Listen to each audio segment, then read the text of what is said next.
"You're not successful enough for me," my wife said before her business trip, and those 6 words detonated in our marble-appointed master bedroom like a precision-guided missile. Not because they were completely unexpected. I'd been watching our marriage disintegrate for months through a series of subtle dismissals and calculated comparisons I'd been too trusting to properly investigate,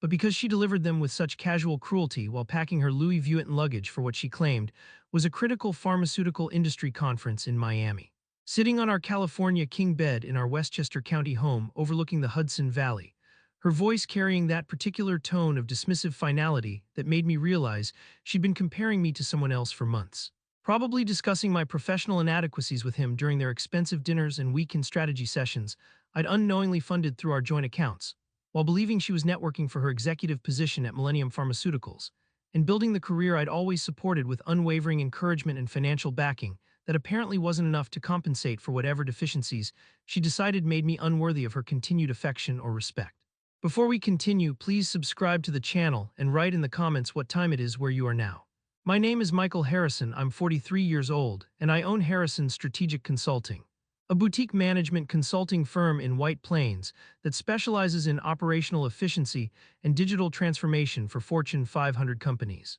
The kind of business that had generated over $12 million in revenue last year and provided my wife Jennifer and me with a luxurious lifestyle in our colonial estate with the infinity pool, the wine cellar, and the kind of financial freedom that lets you write six-figure checks to charity galas without checking your investment portfolio first. But apparently none of that success was enough to make my wife see me as anything more than a disappointment compared to whoever was exciting her in ways that steady professional achievement and reliable partnership apparently couldn't. Her dismissal of my accomplishments revealing that she'd been measuring me against some other standard I'd never been told existed until the moment she decided I'd failed to meet it with devastating finality. Jennifer, 41, had evolved from the ambitious marketing manager I'd married into something far more calculating and socially strategic. Brilliant at orchestrating pharmaceutical product launches that appeared in industry publications and commanded 8-figure budgets from corporations eager to associate with her carefully curated brand of accessible expertise. Ambitious in ways I'd initially admired, but had gradually begun to recognize as ruthless professional positioning that treated our marriage as just another asset to be leveraged for maximum advantage in her quest to become the most influential executive in the pharmaceutical industry's leadership circles. And for 17 years, I'd believed we were partners in building not just wealth, but genuine impact through the consulting work that had become my consuming passion. Never imagining that my role in her calculations had diminished from beloved husband to convenient funding source to, apparently, embarrassing obstacle who no longer fit the image she was projecting to the corporate circles that had become more important to her than the man who'd made her ascension possible through unwavering financial support and professional connections that had opened doors she now walked through without acknowledging my contribution. Our life had what I thought was an unshakable foundation, built on mutual respect and shared ambition. Morning coffee together on our stone terrace before our 16-year-old daughter Emma woke up. Family dinners at least 3 nights a week despite our demanding schedules. Weekend adventures sailing Long Island Sound or attending gallery openings in Manhattan. Annual trips to Europe, where we'd rediscover each other away from the pressures of my client engagements and her product launches. And a social circle of successful couples who'd known us since our early 30s. Back when we were both building our respective careers and dreaming about the kind of influence we'd eventually wield through strategic business leadership and community involvement that would leave a lasting legacy for Emma and the industries we served with genuine dedication rather than mere personal advancement. I'd trusted Jennifer completely, the kind of bone-deep trust that comes from watching someone navigate corporate politics with apparent integrity, from seeing how she treated our daughter, our friends, the staff at industry events. And I'd never had reason to question that trust until subtle changes started creeping in like hairline cracks in a foundation. So gradual I almost didn't notice them, until they accumulated into a pattern that made my stomach tighten with unspoken dread every time she returned from another late-night strategy meeting or weekend executive retreat that seemed to energize her in ways that our family time no longer could. Her enthusiasm for pharmaceutical industry leadership growing in direct proportion to her apparent boredom with the predictable routines of our marriage that had once provided stability, but now seemed to represent everything she was trying to escape through her pursuit of whatever excitement she was finding with colleagues who apparently understood her ambitions in ways her successful but boring husband never could.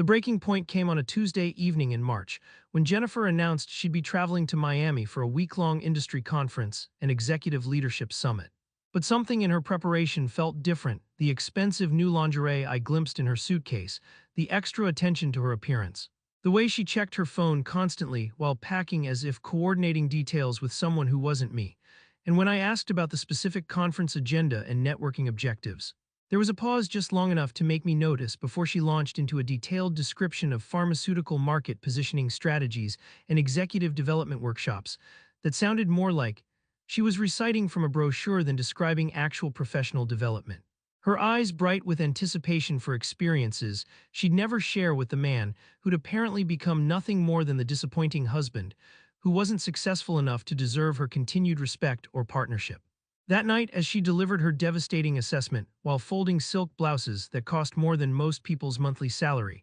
she looked at me with an expression that combined pity and contempt. "Michael, I need you to understand something. You're not successful enough for me anymore. You built a nice consulting practice, but you're never going to be more than a mid-tier player in a boring industry. And I'm moving in circles now where people have real vision and transformative influence. Not just steady income and comfortable mediocrity that might impress suburban neighbors, but means nothing to executives who are actually changing the world through pharmaceutical innovation and strategic leadership that requires passion and ambition you've apparently lost somewhere along the way." Her words hanging in the air like poison, as I realized that the woman I'd supported for 17 years had been secretly measuring me against some impossible standard, while planning to replace me with someone whose success metrics better matched whatever aspirations she developed during her corporate ascension. And as I watched her leave for the airport the next morning, kissing Emma goodbye but barely acknowledging me, I made a decision that would change everything. I was going to use my consulting expertise in organizational analysis and strategic investigation to uncover exactly what kind of business conference my wife was attending in Miami. And when I gathered irrefutable evidence of her systematic betrayal, the woman who thought I wasn't successful enough would discover that the boring, mid-tier husband she'd underestimated possessed the analytical skills and strategic ruthlessness necessary to orchestrate the most devastating revelation of her entire career. Starting with Millennium Pharmaceuticals' annual awards ceremony, where 300 of her colleagues and industry superiors would witness the complete destruction of her carefully constructed professional image and learn exactly what their rising executive star had been doing during those business trips and strategy sessions that had nothing to do with pharmaceutical innovation and everything to do with the most expensive affair in the company's corporate history. Conducted with such breathtaking arrogance that she'd used our joint accounts to fund romantic getaways, while dismissing the man whose success had made her comfortable lifestyle and professional opportunities possible in the first place. The opportunity to uncover Jennifer's systematic betrayal came within hours of her departure for Miami. When I applied the same investigative methodology I used for corporate fraud detection to analyze our joint financial accounts and shared digital systems. And what I discovered sitting alone in my home office that Wednesday morning would transform me from the trusting, supportive husband she dismissed as not successful enough into the architect of her complete professional and personal destruction, using skills honed through 2 decades of uncovering organizational deception that would now expose the woman who'd reduced our 17-year marriage to an embarrassing obstacle she was systematically planning to eliminate once she'd extracted maximum financial benefit from the boring, mid-tier consultant whose steady success had funded every step of her corporate ascension. Before we continue, please subscribe to the channel and write in the comments what time it is where you are now. As a management consultant specializing in operational efficiency and digital transformation, I'd spent 20 years developing expertise in data analysis and pattern recognition that helped Fortune 500 companies identify systemic problems hidden beneath surface-level metrics. And those same analytical skills were now focused on Jennifer's travel patterns, expense reports, and digital communications with the methodical precision I'd use for any complex corporate investigation. Starting with our joint credit card statements, where I immediately noticed discrepancies that my trusting husband persona had previously overlooked. Luxury hotel charges that didn't match her claimed conference locations. Restaurant bills for 2 people during times when she swore she was attending solo networking events. Spa treatments and romantic experiences that bore no relationship to pharmaceutical industry professional development. Each anomaly building a pattern that any competent analyst would recognize as systematic deception funded with marital assets, while the unsuspecting spouse remained oblivious to the fraud being conducted in plain sight through carefully categorized business expenses. Within 3 hours, I had identified over $48,000 in suspicious charges spanning 8 months. Cross-referenced against her claimed business calendar to reveal that every industry conference coincided with luxury hotel bookings. Every executive retreat generated charges for couples' experiences. Every networking dinner resulted in bills from romantic restaurants specializing in intimate dining rather than corporate entertainment. The financial forensics painting an undeniable picture of systematic theft that would be impossible to explain away once I presented the evidence with analytical precision. The digital investigation proved even more devastating when I accessed our shared iCloud family account, something Jennifer had apparently forgotten when she'd upgraded her iPhone 6 months earlier, and found a hidden folder labeled Executive Development that contained hundreds of photos documenting her affair with Marcus Chen, Millennium Pharmaceuticals' chief strategy officer and her direct superior, whose corporate influence and transformative vision had apparently made him more worthy of her affection than the mid-tier consultant she'd married before her ambitions evolved beyond what steady success could satisfy. The images showing romantic dinners, luxury hotel suites, and intimate moments that had nothing to do with pharmaceutical industry leadership, and everything to do with systematic marital betrayal conducted with such calculated precision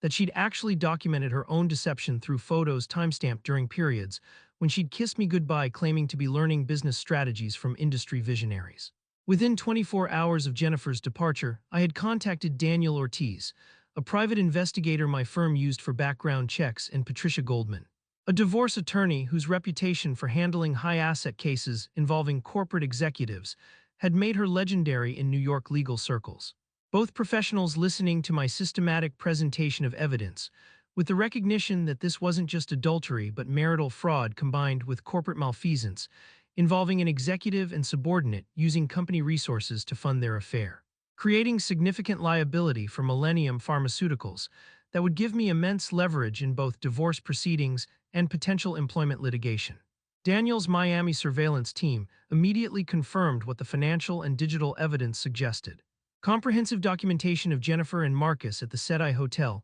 intimate dinners at exclusive restaurants, public displays of affection that violated any corporate conduct policy, each piece of evidence timestamped and geotagged with forensic precision that would make denial impossible when I revealed their relationship at the venue I'd already selected for her complete destruction. Patricia's legal strategy was devastatingly clear. Michael, this systematic marital fraud conducted while she prepared to claim you were professionally inadequate creates multiple leverage points. In New York, judges absolutely consider conduct when dividing assets, especially when one spouse has been stealing marital funds to support an affair with a superior who controls her career advancement. And the corporate implications mean Millennium will face internal investigations that could destroy not just her marriage, but the career advancement she valued more than 17 years of partnership. As I compiled the evidence with the same attention to detail I'd use for any high-stakes client presentation, financial records, digital communications, surveillance photos, corporate policy violations, I realized that Jennifer's cruel assessment of my professional inadequacy had been projection,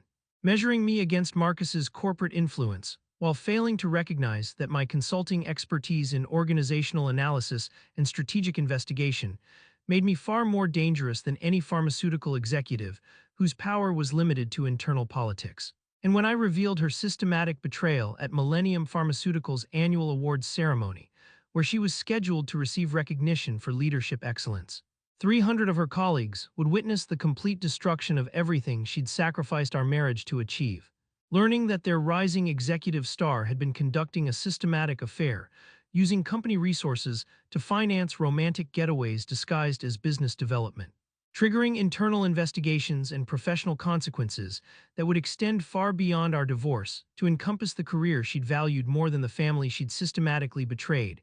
while convincing herself that the boring consultant she'd married wasn't successful enough to deserve her continued respect. Not realizing that success isn't measured only in corporate titles, but also in the analytical capabilities that would now ensure her dismissive cruelty, resulted in consequences she'd never anticipated when she'd underestimated the man whose steady achievements had made her entire ascension possible in the first place. The first strategic decision I made that Thursday morning, sitting alone in my home office while Jennifer performed her deception in Miami with Marcus, was that I wouldn't confront her emotionally, wouldn't demand explanations or ask the desperate questions that devastated husbands typically ask when they discover their wives have reduced them to embarrassing obstacles. Instead, if she wanted to dismiss my professional success as boring mediocrity, while using our joint accounts to fund her affair with her corporate superior. Then I would treat this like the most complex organizational restructuring of my career, implementing strategic countermeasures with the methodical precision that had made Harrison Strategic Consulting one of the most respected firms in operational efficiency, ensuring that when the truth finally emerged, it wouldn't be in a private moment she could manipulate or deny, but at Millennium Pharmaceuticals' annual awards ceremony, where 300 of her colleagues and industry leaders would witness her complete destruction, while I simultaneously executed legal and financial protocols that would leave her with nothing but the consequences of systematically betraying the man whose steady success had funded every step of her corporate ascension that she'd valued more than 17 years of marriage. Partnership. Before we continue, please subscribe to the channel and write in the comments what time it is where you are now. My management consulting background had taught me that emotional decisions create catastrophic organizational failures, and I couldn't afford any weakness in what was about to become the most important strategic campaign of my life. So within 48 hours, I was coordinating with Patricia Goldman on comprehensive asset protection strategies that would make it legally impossible for Jennifer to claim any portion of Harrison's strategic consulting or my investment portfolios. Presenting these changes to my business partners as standard succession planning and tax optimization protocols they readily accepted without question. Completely unaware that these were defensive measures against a predatory spouse who'd been systematically documenting my assets, while using them to fund her affair with breathtaking arrogance and calculated contempt that demonstrated she'd been planning my financial destruction while dismissing my professional achievements as inadequate compared to the corporate influence she'd found more exciting than the reliable partnership that had made her comfortable lifestyle possible.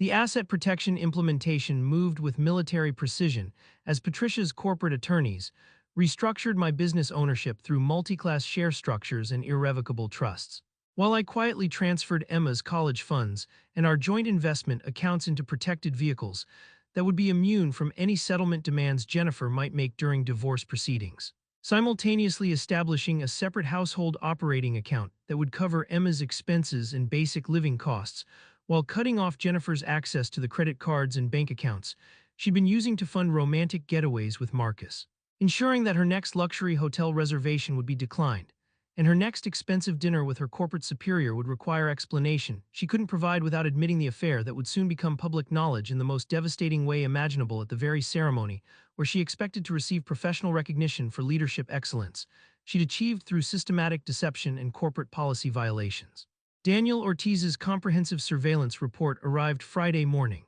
a detailed dossier documenting over $48,000 in joint account expenditures for luxury hotel suites at the SETI, romantic dinners at Zuma and Casa Tua, couples spa treatments, and expensive gifts for Marcus, all categorized as legitimate business expenses, while the audio evidence captured Jennifer's voice during their beachfront dinner. Michael is so boring and predictable, building his little consulting practice while you're actually transforming pharmaceutical strategy at the highest levels. He'll never understand what it means to operate with real vision and influence, but after the awards ceremony when I'm promoted to vice president, we can make our move and he'll have no choice but to accept that I've outgrown his mid-tier mediocrity. Her words confirming that she'd been planning to leave me once she'd achieved sufficient professional recognition to make the transition socially acceptable, not realizing that her boring, predictable husband possessed analytical capabilities that would ensure her awards ceremony became the stage for her complete professional and personal destruction.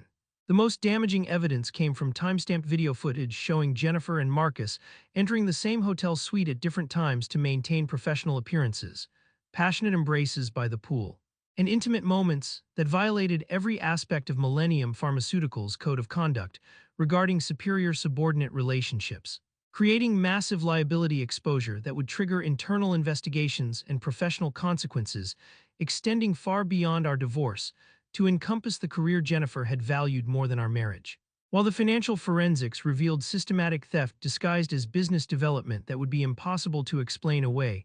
once, I presented the evidence with the same analytical precision I used for complex corporate fraud investigations. The psychological preparation required treating this like any other high-stakes client engagement where emotions could cause catastrophic strategic errors, so I spent hours reviewing the presentation sequence I was developing, timing each segment for maximum impact, knowing that 300 pharmaceutical industry professionals would be watching when Jennifer's carefully constructed professional image collapsed in real time. While Emma's perceptive observations during our weekend together made it clear that my 16-year-old daughter had already sensed something fundamentally wrong with her mother's behavior. Asking pointed questions about why mom was always traveling for work and why she seemed different lately, prompting me to sit her down and explain with careful honesty that her mother and I were getting divorced because of choices that had broken the trust in our marriage. Watching Emma nod with mature understanding as she said, "I knew something was wrong, Dad. She's been acting like we're not important anymore, like her career is the only thing that matters. And I've heard her on the phone late at night talking to Marcus in ways that didn't sound like work." Her directness confirming that Jennifer's careful performance hadn't fooled everyone, and solidifying my resolve that this revelation wasn't just for me but for Emma, who deserved a father who stood up for integrity rather than enabling systematic deception disguised as professional development. The final technical preparations involved coordinating with Millennium Pharmaceuticals' events team, leveraging my consulting firm's relationship as a major corporate partner to arrange a brief sponsor tribute video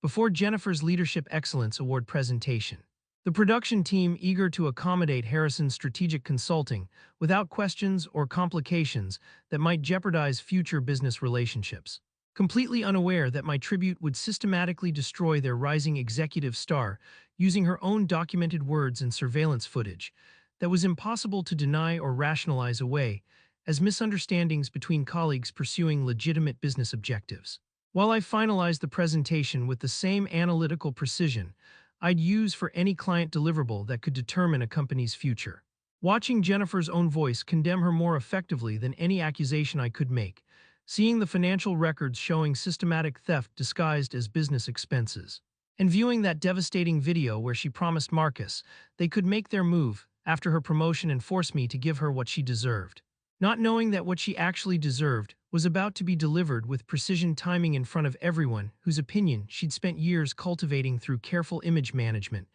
that was about to be exposed as elaborate performance designed to hide the most selfish, calculated betrayal imaginable. As I locked the final USB drive in my brief, the perfect stage for Jennifer's destruction presented itself at Millennium Pharmaceuticals' annual Leadership Excellence Awards ceremony. Held in the grand ballroom of the Plaza Hotel, where 300 of the pharmaceutical industry's most influential executives had gathered to celebrate what they believed would be another triumph of corporate innovation and ethical leadership, but would instead witness the most spectacular professional downfall in the company's 60-year history. And as I adjusted my platinum cufflinks in the hotel's marble-appointed men's room, I realized that the wife who had so casually dismissed me as not successful enough was about to discover that her boring, mid-tier consultant husband had spent weeks orchestrating the most comprehensive public destruction in pharmaceutical industry memory. A revelation that would obliterate her carefully constructed professional image in front of everyone whose opinion she'd spent her entire career cultivating through strategic positioning and meticulous reputation management,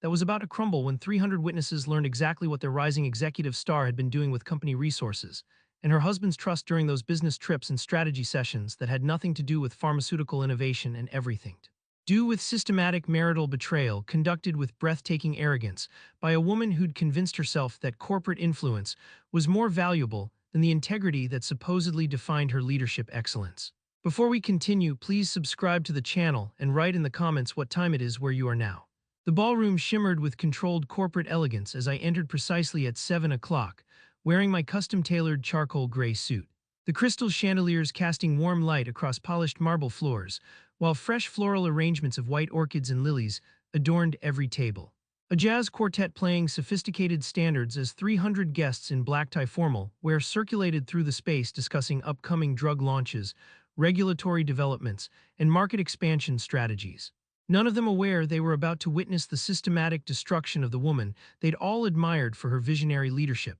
and seemingly perfect balance of professional ambition and family stability. Supported by the successful consultant husband who'd made her career ascension possible through unwavering financial backing that she'd repaid with systematic betrayal, disguised as executive development requiring expensive collaboration with her corporate superior Marcus Chen. I spent the first hour circulating strategically, greeting familiar faces from my consulting engagements with Millennium and their competitors, discussing digital transformation initiatives with potential clients, complimenting board members on the company's recent product launches, projecting an image of calm professionalism while observing Jennifer across the ballroom, stunning in her midnight blue silk Armani gown. orchestrating final preparations for her anticipated Leadership Excellence award with gracious efficiency. Completely unaware that her methodical husband had coordinated with the event's AV contractor through Harrison Strategic Consulting's corporate partnership to arrange a brief sponsor tribute before her award presentation. The production team eager to accommodate our firm without questions that might jeopardize future business relationships. Completely unaware that my tribute would systematically destroy their rising executive star using her own documented words and surveillance footage that was impossible to deny or rationalize away as misunderstandings between colleagues pursuing legitimate strategic objectives. My moment came during the Strategic Partners Recognition segment, when major corporate sponsors would speak about the values that defined pharmaceutical leadership. And I approached the podium positioned strategically near the ballroom's state-of-the-art presentation system. Testing the microphone while Jennifer beamed at me from the head table where she sat beside Marcus Chen and the company's senior leadership team. Probably proud that her reliable husband was finally engaging more actively with her professional world. Completely unaware that the man she'd called not successful enough was about to deliver the most methodical destruction in corporate history using the same analytical precision I applied to complex organizational fraud investigations, ensuring that every piece of evidence would be presented with irrefutable clarity that would make this moment legendary in pharmaceutical circles for decades to come, while simultaneously triggering internal investigations that would destroy not just her marriage, but the career she'd valued more than 17 years of partnership and family commitment. Ladies and gentlemen, esteemed executives and industry leaders, I began, my voice carrying clearly across the ballroom as conversations died and heads turned with practiced corporate attention. Tonight we celebrate leadership excellence, strategic vision, and the authentic partnerships that drive pharmaceutical innovation, values that Millennium Pharmaceuticals has championed under visionary leaders like my wife Jennifer Harrison and Chief Strategy Officer Marcus Chen, whose collaborative approach to executive development has taught all of us so much about creative methods for leveraging corporate resources and personal relationships to achieve breakthrough results in professional advancement. Regardless of conventional boundaries that might limit less innovative approaches to strategic partnership and collaborative leadership, that transcends traditional expectations about appropriate conduct between superiors and subordinates in corporate environments governed by codes of conduct, specifically designed to prevent exactly the kind of systematic policy violations we're about to examine in comprehensive forensic detail. Jennifer's champagne flute stopped halfway to her lips, her eyes meeting mine across the room with the first flicker of genuine terror as she recognized something different in my tone. But she was trapped by corporate protocol and the expectations of 300 colleagues, including CEO Thomas Barrett and the entire board of directors. Unable to stop what was about to unfold without creating an even bigger scene, her smile becoming strained as I clicked the remote, and the ballroom's massive display screens flickered to life with a title slide reading: Executive Partnership Excellence, a forensic analysis of innovation in strategic collaboration and corporate resource allocation. The presentation began with a comprehensive financial timeline showing 8 months of executive development activities that had consumed $48,000 in joint account expenditures and substantial corporate travel budgets. Each expense meticulously categorized with timestamps and cross-references, revealing hotel receipts from the SETI in Miami, the Carlyle in Manhattan, and exclusive Napa Valley resorts. Restaurant bills from romantic establishments specializing in intimate dining rather than corporate entertainment, couples spa treatments, and luxury experiences that bore no relationship to pharmaceutical industry conferences. All documented with the same forensic precision I used for corporate fraud investigations, except this time the embezzlers were my wife and her corporate superior. And the stolen funds had been used to finance their affair, while she convinced everyone that I was professionally inadequate compared to executives who operated with real vision and transformative influence, rather than boring mid-tier consulting that might generate steady revenue, but lacked the excitement and prestige of pharmaceutical industry leadership. The surveillance photographs came next, captured by Daniel's Miami team with telephoto precision and professional timestamp technology. Jennifer and Marcus at intimate corner tables in exclusive restaurants, passionate embraces by hotel pools, entering luxury suites at different times to maintain professional appearances. Weekend activities that had nothing to do with pharmaceutical strategy and everything to do with the most expensive affair in Millennium's corporate history, each image geotagged and verified, building an undeniable narrative of systematic deception that violated every aspect of the company's code of conduct regarding superior-subordinate relationships, while creating massive liability exposure that would trigger SEC investigations and professional licensing reviews, extending far beyond our divorce to encompass both their careers in an industry where reputation and ethical conduct were fundamental requirements for executive positions. Then came the audio evidence that would destroy her completely, Jennifer's own voice filling the ballroom through the high-quality sound system, recorded during their beachfront dinner at Zuma, Miami. Michael is so boring and predictable, building his little consulting practice while you're actually transforming pharmaceutical strategy at the highest levels of corporate influence. He'll never understand what it means to operate with real vision and industry impact, but after the awards ceremony when I'm promoted to vice president and you move to chief strategy, we can make our move and he'll have no choice but to accept that I've outgrown his mid-tier mediocrity and suburban limitations that were holding me back from achieving my authentic potential in pharmaceutical leadership. Her words echoing through the elegant space, while 300 executives processed the complete destruction of everything they'd believed about her character, her integrity, and her commitment to the ethical leadership excellence she was supposedly being honored for demonstrating through professional conduct that had apparently been nothing more than elaborate performance designed to hide systematic policy violations. Marital fraud and corporate malfeasance conducted with such calculated precision that she'd actually used company awards events to maintain her deception. The silence in the ballroom was absolute, 300 people frozen in horrified fascination as I systematically destroyed Jennifer's reputation with her own documented evidence. Watching CEO Thomas Barrett's face harden with fury as he recognized the massive legal liability, Chief Compliance Officer Sarah Martinez frantically taking notes on her phone, board members exchanging shocked glances, Jennifer's pharmaceutical industry colleagues staring with expressions of complete betrayal, while Marcus Chen sat frozen beside her, realizing that his career was ending in real time along with hers. Both of them trapped in the spotlight of their own making, their carefully hidden affair now exposed to everyone whose opinion could impact their professional futures, and their ability to continue working in an industry where SEC regulations and corporate governance standards made their conduct grounds for immediate termination and potential criminal prosecution for misuse of corporate resources. Jennifer tried to speak, a strangled sound escaping her lips, but no words came, just broken gasps that conveyed the magnitude of her shock and humiliation, while Thomas Barrett stood slowly from his chair, his voice carrying executive authority that silenced even the whispers. Ms. Harrison, Mr. Chen, you are both terminated effective immediately for gross violations of our code of conduct, misuse of corporate resources, and behavior fundamentally incompatible with pharmaceutical industry standards. And you can expect comprehensive internal investigations with full cooperation with regulatory authorities regarding potential criminal charges for systematic fraud. The devastating finality of those words sealing Jennifer's professional destruction as completely as the evidence had destroyed her personal reputation. While I pulled out my phone and announced to the stunned gathering the final phase of her systematic downfall. Since Jennifer has made it clear that I'm not successful enough for her executive ambitions, I've taken the liberty of removing my inadequate financial support permanently, as of this moment. All joint accounts have been frozen by emergency court order, all credit cards have been canceled, and Jennifer's access to any marital assets has been permanently revoked pending divorce proceedings that begin Monday morning, with full documentation of systematic marital fraud, asset theft, and corporate malfeasance that will ensure she receives the minimum settlement allowed by New York law while facing potential criminal prosecution.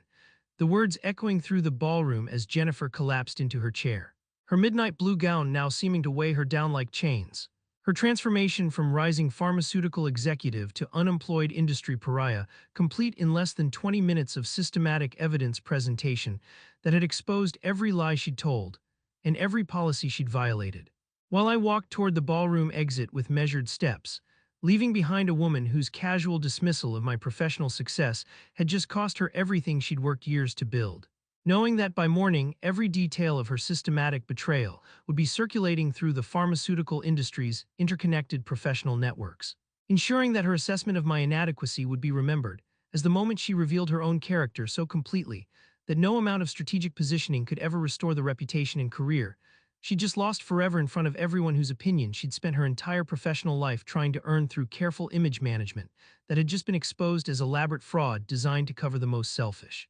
Calculated betrayal in pharmaceutical industry history. The silence that followed my departure from the Plaza Hotel wasn't empty. It was pregnant with the systematic consequences I'd spent months preparing. And as I drove through Manhattan's illuminated streets toward the hotel suite I'd reserved days earlier, I felt the profound transformation from the naive husband who'd believed Jennifer's dismissive declaration that I wasn't successful enough to the architect of her complete professional and personal destruction, knowing that by morning, the emergency court orders would be fully executed, the divorce papers filed with comprehensive fraud documentation, and her carefully constructed career would begin its methodical collapse under the weight of her own documented betrayal and Millennium Pharmaceuticals' inevitable decision to terminate the woman who'd used corporate resources to conduct a systematic affair, while claiming to exemplify the leadership excellence and ethical conduct that supposedly define the pharmaceutical industry's most promising executives. Proving that professional success isn't measured only in corporate titles,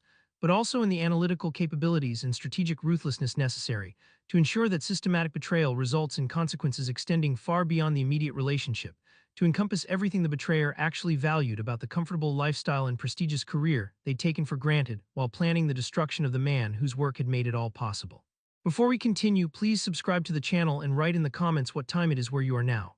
I didn't go home that night because home was still contaminated with 17 years of what I now understood had been systematic manipulation disguised as marriage, still heavy with the ghost of trust I'd never be able to resurrect, so instead I checked into the St. Regis, a neutral space where I could process what I'd just accomplished without the emotional weight of our shared bedroom, our family photos, the kitchen counter where she'd looked me in the eye and told me I wasn't successful enough while secretly planning to take half my business assets through divorce proceedings. She'd been orchestrating with Marcus's assistance and legal guidance from attorneys who'd gravely underestimated the boring consultant's ability to implement comprehensive asset protection strategies with forensic precision and execute professional justice with devastating effectiveness that would leave her with nothing but the consequence. Treating the man who'd built everything like an embarrassing obstacle she could dismiss once she'd achieved sufficient corporate recognition to make the transition socially acceptable within her pharmaceutical industry circles. Patricia Goldman's text arrived at 12:30. All emergency orders executed flawlessly, joint accounts frozen except basic living expenses,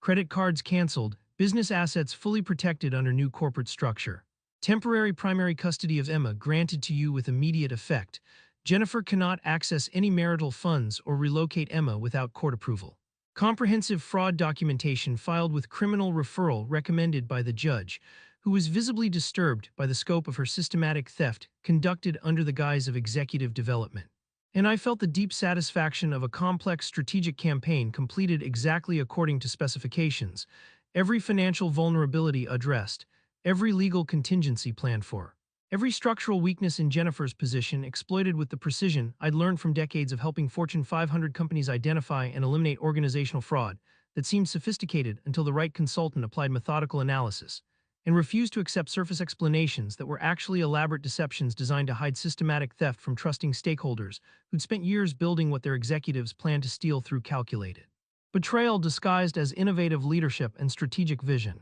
The next morning brought Jennifer's predictable desperation. 57 missed calls, 42 voicemails that progressed from shocked anger to sobbing pleas to threats of legal retaliation. Each message revealing her complete failure to understand that this wasn't an emotional reaction, but a calculated response to months of systematic professional fraud and marital deception. That the not successful enough husband she'd dismissed had been replaced by someone who documented everything, planned every move, and executed justice with the cold efficiency of a controlled demolition that left nothing standing except what deserved to survive, which in this case was my relationship with Emma and the consulting business I'd built through 20 years of dedication. While Jennifer was spending our shared resources on romantic getaways disguised as pharmaceutical industry conferences with a corporate superior who'd helped her plan my financial and emotional destruction with such calculated precision that she'd actually used our daughter's college fund to pay for luxury hotel suites, where she celebrated her freedom from the boring mid-tier consultant whose steady success had made her entire career ascension possible in the first place through professional connections and financial support, she'd systematically repaid with contempt and betrayal. When I finally returned home that Monday afternoon, I found her in our kitchen, still wearing yesterday's wrinkled Armani gown, surrounded by empty wine bottles and tear-stained tissues. Her phone buzzing constantly with calls from Millennium executives, industry colleagues, and professional contacts who'd witnessed her public destruction. And when she looked up at me with red-rimmed eyes and asked, "How could you humiliate me like that in front of 300 people at my own awards ceremony?" I simply placed the comprehensive forensic audit on the granite counter and said, "You humiliated yourself by stealing $48,000 of our money to fund your affair with Marcus, while telling me I wasn't successful enough. And I made sure everyone could see exactly what you'd been hiding, while you convinced them I was a boring, inadequate husband who should feel grateful that you tolerated my mid-tier professional achievements, that apparently lacked the vision and influence you found more exciting in a chief strategy officer, who was helping you violate every corporate policy Millennium had established to prevent exactly the kind of systematic fraud you conducted with such breathtaking arrogance, that you actually used company awards events to maintain your deception. The legal proceedings unfolded over the next 9 months with ruthless efficiency because Daniel's evidence was unassailable and Patricia's strategy was flawless, resulting in a settlement that awarded me primary custody of Emma. Our Westchester estate, Harrison Strategic Consulting, completely intact and restructured to prevent future predatory claims. And 76% of our marital assets, after accounting for the documented fraud and systematic waste. While Jennifer received just enough to start over in a modest apartment, but nowhere near the comfortable divorce she'd calculated with Marcus's assistance before they'd both been terminated from Millennium and blacklisted throughout the pharmaceutical industry, where SEC investigations and corporate governance scandals had made them unemployable in any executive capacity that required ethical conduct and fiduciary responsibility. Her attorney advising immediate acceptance rather than prolonged litigation that would only increase her public humiliation and the risk of criminal prosecution for systematic financial fraud that had been documented with such forensic precision that no jury would interpret it as anything other than premeditated theft disguised as legitimate business expenses. Jennifer's pharmaceutical career ended permanently within 72 hours as industry publications reported on the scandal. Professional licensing boards launched ethics investigations, and corporate recruiters added both her and Marcus to their permanent blacklists. Leaving her unemployable in the field she'd spent 15 years cultivating while systematically betraying the husband, whose consulting connections and professional reputation had opened doors she'd walked through without acknowledging his contribution to her success. While Marcus faced equally devastating consequences as his own wife filed for divorce with evidence of his role in Jennifer's systematic marital fraud, resulting in his losing his corporate position, his professional assets. 3 years later, Harrison Strategic Consulting had expanded into a prestigious Manhattan headquarters, with additional partners specializing in corporate fraud investigation and organizational ethics. My reputation for comprehensive forensic analysis and strategic intervention attracting Fortune 500 clients who valued working with someone whose personal experience had taught him every method predatory executives use to exploit corporate resources and personal relationships for systematic gain disguised as innovative leadership. And I realized that Jennifer's betrayal, devastating as it had been, had ultimately freed me from a relationship that had become professional exploitation disguised as marriage, allowing me to focus on building something genuine with people who actually valued integrity, loyalty, and the kind of steady reliability she dismissed as not successful enough while she pursued corporate influence that lasted exactly as long as her systematic fraud remained hidden from the colleagues and superiors, whose approval she'd valued more than her family's trust and well-being. The most unexpected development came when I met Dr. Catherine Walsh, a corporate ethics consultant whose research on executive misconduct had caught my attention during a professional conference, leading to collaborations that evolved into friendship. Then romance built on intellectual compatibility and shared values rather than the desperate status-seeking that had driven Jennifer to destroy everything stable and meaningful in pursuit of pharmaceutical industry recognition funded by systematic theft. And when Catherine met Emma, their mutual respect and easy conversation convinced me that some people enter your life not to exploit your success, but to help you appreciate what you've built through honest work and genuine commitment to the people who matter most. Creating the kind of authentic partnership that makes previous betrayals seem like necessary lessons rather than permanent damage that defines your capacity for trust and genuine connection with someone who actually values professional achievement measured by integrity rather than corporate titles or industry influence. 5 years after that devastating evening when she'd told me I wasn't successful enough, Jennifer contacted me through her attorney requesting a meeting, and I found her at a downtown White Plains coffee shop looking older. Worn down by consequences, her designer wardrobe replaced by discount clothes that suggested her new financial reality. Working part-time at a medical equipment sales company after her pharmaceutical career had been destroyed by the scandal that followed her everywhere she tried to rebuild her professional reputation. And she apologized with what seemed like genuine remorse, acknowledging that her pursuit of corporate recognition had cost her everything that actually mattered. Her family, her reputation, her relationship with Emma, and most importantly, the partnership with a man who'd supported her ambitions for 17 years, while she systematically planned his destruction with the casual cruelty of someone who'd convinced herself that her boring husband was professionally inadequate compared to executives who operated with transformative vision and strategic influence, rather than steady consulting success that generated reliable revenue, but lacked the prestige and excitement of pharmaceutical industry leadership. I know you'll never forgive me, Michael, she said, hands trembling as she stirred her coffee, but I need you to know that I understand now what I threw away, not just the marriage but the security, the respect. The life we'd built together while I chased corporate titles that felt important, but were actually just ego validation that cost me everything real and meaningful. And Marcus turned out to be exactly as shallow and self-serving as you probably knew he was from the beginning,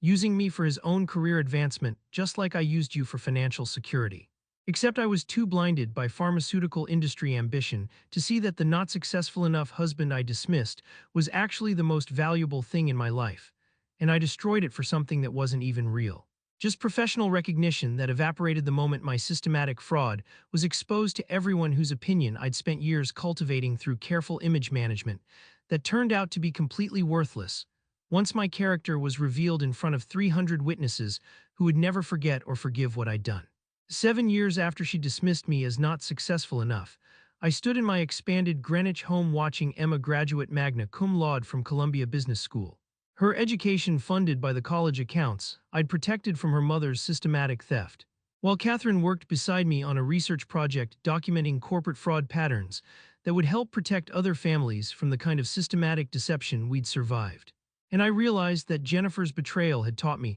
that authentic success comes from building something valuable enough to protect. Surrounding yourself with people who appreciate what you've accomplished, rather than seeing it as something they're entitled to exploit. And understanding that the most expensive lessons in life often come from trusting people who view your steady achievements as boring inadequacy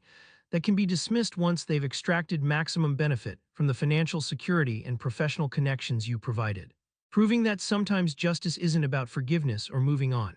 It's about ensuring that people who reduce marriage to professional comparison and love to corporate status learn exactly what they've lost when they dismiss the wrong person as not successful enough. Especially when that person possesses the analytical skills, strategic capabilities, and methodical ruthlessness necessary to orchestrate the kind of comprehensive destruction that ensures their betrayal costs them everything they actually cared about once the excitement wore off, and the consequences became permanent and irreversible, leaving them with nothing but the bitter knowledge that the boring consultant they'd underestimated had been far more successful than any pharmaceutical executive, whose power was limited to corporate politics, and whose influence evaporated the moment their systematic fraud was exposed to an industry that valued integrity above all else. If you like this story,